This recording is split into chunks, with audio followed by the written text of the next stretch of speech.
मेरी जिंदगी बर्बाद करने में किसी और का हाथ नहीं, खुद मैं ही जिम्मेदार हूँ। क्योंकि जब उसने मुझे धोखा दे दिया, रोते बिलखते छोड़ दिया, तो मुझे भी उसे भूल जाना था। पर मुझसे ऐसा ना हुआ।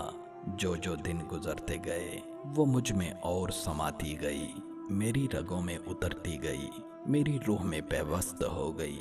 इस तरह वो मुझ में हो गई। अब मैं उसे बाहर निकलने की कोशिश भी करता हूँ तो रूह भी साथ आती है। आंसू बहाता हूँ तो आंखें सुर्ख हो जाती हैं। लोग कहते हैं मोहब्बत अब किताबों में नजर आती है। ये बड़े झूठे लोग हैं जिनकी वजह से आज मेरी मोहब्बत को भी कोई समझ नहीं पा रहा है। मेरी सिसकियों को कोई सुन नहीं पा रहा। मानो मानो बहरे हो गए।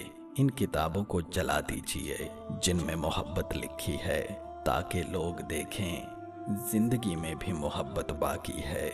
और वो जो कहती है भूल जाओ मुझे, उसे कोई जाकर समझाओ। आसान नहीं है अब भुलाना।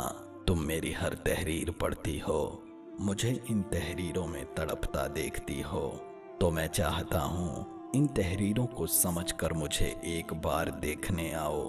अगर मैं पहले जैसा नजर आऊं, तुम्हारे नाम की माला पढ़ते ना पाओ, ये तुम्हारी यादों में रोता हुआ किसी कोने में ना पाओ, तो समझ लेना जो अपने बारे में लिखता हूँ झूठ लिखता हूँ।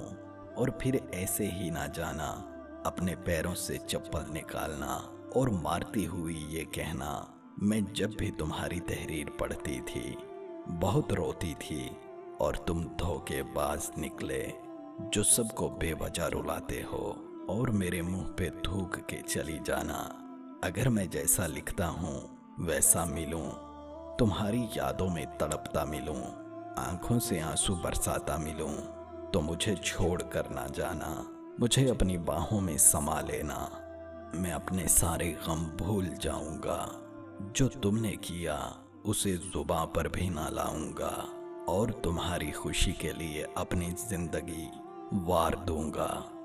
और ये इल्फाज नहीं, हकीकत है, अगर समझो तो।